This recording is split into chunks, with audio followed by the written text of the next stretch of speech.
ложную инвалидность и прочее, не буду называть, человек мне отправил СМС. Вы знаете, у меня была подруга, она умерла от рака в 25 лет. Она заболела раком, когда купила инвалидность, чтобы ездить в метро бесплатно. Я тогда ей еще сказала, зачем ты это делаешь?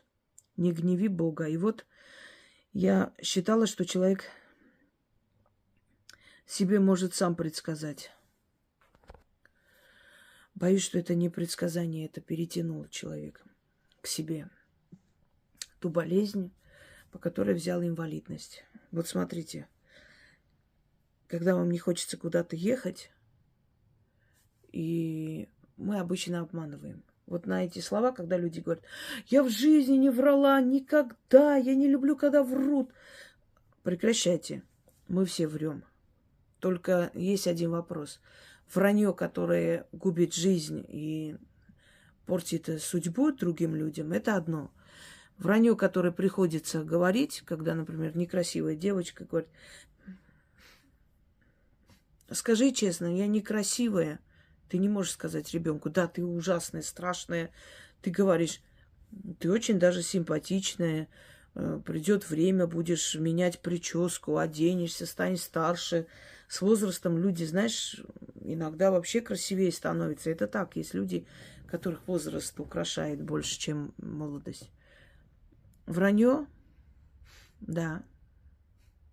Или умирающий человек, когда говорит, я умру, ты говоришь, нет, конечно, что ты за глупости болтаешь. Не надо думать о смерти. Борись, смотри вперед. Хотя понимаешь, что это не поможет. Вранье, да, но ты не можешь человеку сказать в лицо, да, ты умрешь, конечно. Ты же понимаешь, что ты так болеешь, что это ничего тебе не поможет. Но если человек приносит тебе картину и говорит, вот я рисую, как Айвазовский, да, ты говоришь нет. Потому что ты понимаешь, что если ты соврешь из-за жалости, ты тем самым просто остановишь человека и его развитие. Надо сейчас говорить, что это не так, чтобы дальше человек думал о том, найти себя правильно в этом мире и не заниматься тем, что ему не дано. Понимаете? Так что врем мы все. И когда ты говоришь, у меня голова болит, я не смогу приехать, а у тебя голова не болит, просто ты не хочешь туда идти, через некоторое время у тебя действительно начинает болеть голова. Заметили это? Что соврете, то приходит. Причем плохое, не хорошее. Если соврете, что у вас $1 000 000, оно не придет. Но если соврете, что вот что-то у меня плохое самочувствие, не могу приехать, у вас действительно это самочувствие начнется через некоторое время. Почему так происходит? Потому что вы отправляете информацию в параллельные миры. И в этих параллельных мирах эта информация обрабатывается, возвращается назад. Слово не воробей. Слыхали?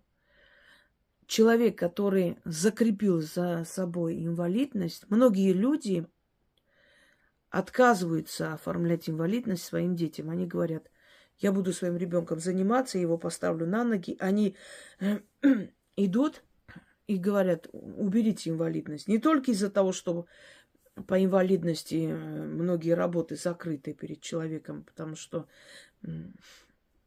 есть определенные ограничения. Не только из-за этого.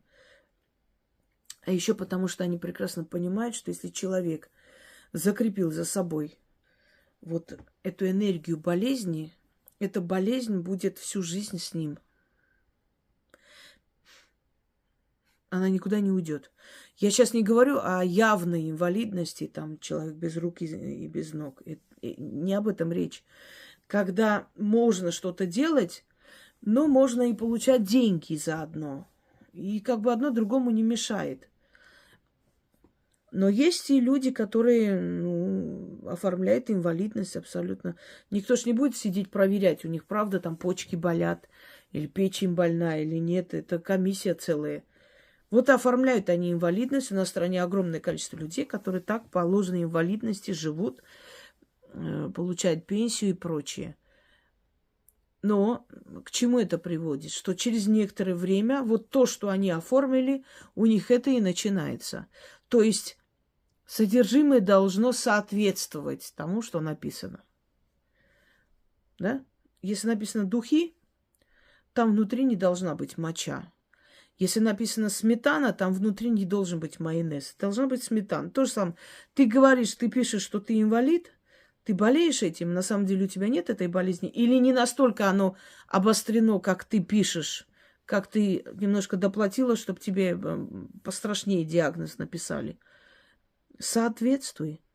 Раз эта женщина взяла инвалидность, она и стала инвалидом. Более того, эта инвалидность ее свела в могилу. Потому что рак может сожрать любой орган. Вот там написала она инвалидность чего? Ну, может, там легкие у нее, может, там первая категория, вторая, не знаю. Что-то, какая-то инвалидность у нее есть. Но у нее появилась эта инвалидность. Я уверена, что именно с этого органа оно начало распространяться, а дальше свела его, то есть ее в могилу. Поэтому не шутите с такими вещами. Есть люди, которые сидят и обманывают в интернете, собирают деньги. Что вот был такой случай, показывали. Помогите, у нас дом сгорел там и так далее. А потом действительно дом сгорел у них, реально сгорел. Женщина, которая собирала на похороны ребенка деньги, ребенка, значит, который жив-здоров, жил у отца, но с ребенком ничего не случилось, а она умерла. У нее обнаружили какую-то болезнь. Хорошо, что ребенка это не задело. Задумайтесь над тем, что делаете. Как говорится, назвалась, залезай в кузов. Сказала, что ты инвалид, значит, соответствуй, значит, будь инвалидом. Понимаете? Вот я, например, у меня не оформлена инвалидность, хотя я человек. Когда мне начинают писать, ой, вы знаете, я болею, у меня вот со здоровьем, я вот инвалид. Я говорю, а инвалид чего? Ну, какой категории, что случилось? Вот там инвалид, что-то у нее там, что-то там поднимается, то высокое давление, еще что-то. Я понимаю, что там что-то ей дали, какую-то инвалидность, но это не то состояние, когда человек просто лежит. Я, как в том фильме, да, кто инвалид? Я инвалид. Я говорю, а вы сейчас с кем разговариваете вообще? Кому рассказываете бедствие бедного несчастного человека, инвалида? Вот, кому вы рассказываете? В смысле, я говорю, в самом прямом смысле. Не надо давить на жалость, не будет этой жалости, потому что я знаю, что это такое. Я страшнее болела, и сейчас этими последствиями живу. И ни у кого ничего не прошу. И когда человек начинает разговор с вами со слов «я инвалид», или «я болею», или «у меня маленькая пенсия», или «мне очень тяжело», как только начинает с этого, знайте, что это манипулятор. Потому что если человек пришел за помощью, он просто говорит, знаете, вот у меня такая проблема, вот я бы хотела там совета или помощи. И ты говоришь, как лучше поступить. А когда начинается с этого «я инвалид», или я болею, или я несчастный, или я очень бедно живу. Это изначально говорит о том, что тебя обязывают помочь. То есть ты обязана, ты должна. Мне же тяжело, я же человек нездоровый. Ты не имеешь права отказать. Ты обязана мне помочь, потому что я, в трудной ситуации.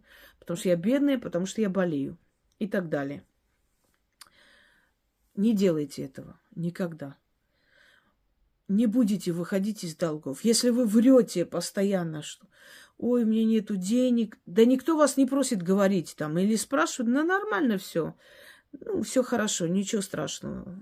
Как-нибудь живем. Не говорю, чтобы вы выставляли на весь мир, но когда вы все время плачете специально, чтобы, знаете, у нас была одна знакомая, которая все время плакалась. У нее там дома, коровы, овцы, не знаю, чего только у них не было дома. Все замечательно. Машину покупали каждый месяц чуть ли не. Но все время она плакалась. Именно натурально, что денег нет, очень тяжело живем. И все время вот эта вот плаксивость, денег нет, нет, нет, в конце концов привело к тому, что они обнищали. У них там сын что-то натворил, им пришлось продать чуть ли не все, что у них есть, чтобы его спасти. И у них нету денег. Они живут сейчас трудно. А было время, они были богатые люди. Почему так произошло? Вот это постоянное карканье. Ой, у меня нету денег, ой, я бедная, несчастная, ой, у меня вообще ни копейки нету. Даже когда не спрашивали это человек изначально, то есть начинала разговор с того, что ой, сейчас так тяжело вообще, и денег-то нету дома, даже, я не знаю, может, она боялась, чтобы у нее не попросили ничего, не знаю, но это было ненормально. И в итоге действительно она осталась без денег. Ты все время подкрепляешь эту информацию, все время об этом говоришь, ты все время даешь энергии, силу этой информации. Она сбывается, в конце концов. Понимаете? То же самое. Вот эта вот инвалидная корочка, если человек купил для того, чтобы ездить в метро бесплатно. Ведь каждый раз спрашивали, да, ваш билет, а она показывала. Вот у меня удостоверение, я инвалид. Значит, все время подтверждала это. И люди, которые смотрели, тоже в подсознании подтверждали, что этот человек инвалид, имеет право ездить бесплатно. И к чему это привело в итоге, что она действительно стала инвалидом и дальше уже и ушла с этого мира.